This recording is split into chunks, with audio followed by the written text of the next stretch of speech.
बिस्मिल्लाहिर्रहमानिर्रहीम।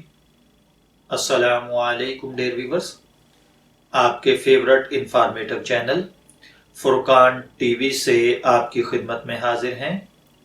हमारा आज का टॉपिक है मंगनी के बाद की जाने वाली एहतियाती तदाबीर।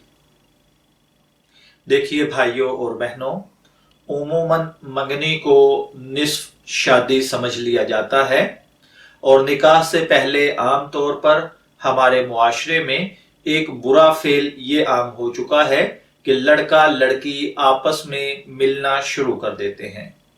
आजकल जदीद दौर है, मोबाइल के थ्रू व्हाट्सएप पर या फिर इसी तरीके से फेसबुक पर स्टेटस अपडेट होते रहते हैं, एक दूसरे से बातचीत बढ़ जाती है और बाज फैमिलीज के अंदर तो इकट्ठे सैरो तफरी पर जाना या अब तो एक कदम और आगे बढ़ा लिया गया है कि डेट तक हो जाती है, लोग डेट तक मार लेते हैं और इसको गलत भी नहीं समझा जाता या पहले ही से इससे कुर्ब के तसव्वुरात बांधकर लज्जत ली जाती है, जबकि अभी वो मनकूहा नहीं बनी होती।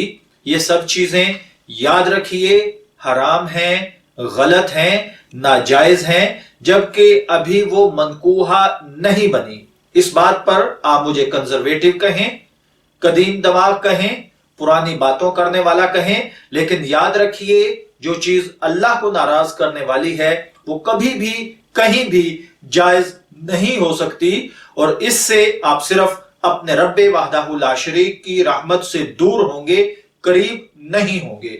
और यही वो शादियां होती हैं जो उमूमन बाद में ज्यादा देर नहीं चलती, जहनी सुकून मैसर नहीं आता और एक शैतान दिमाग के अंदर यह बात बिठा देता है कि जो लड़की शादी से पहले ये सब कुछ मेरे साथ कर सकती है, उसकी क्या गारंटी है कि वो किसी और के साथ ये सब नहीं करती होगी। इसलिए भाइयों और बहनों, इन चीजों से जहां तक मुमकिन हो सकता है बचिए और अपने आप को, अपने घर को, अपनी मंगेतर को बचाइए। मैं दुआ गो हूं कि अल्लाह ताला हमें इन बातों को समझकर इन पर अमल करने की तौफीक अता फरमाए।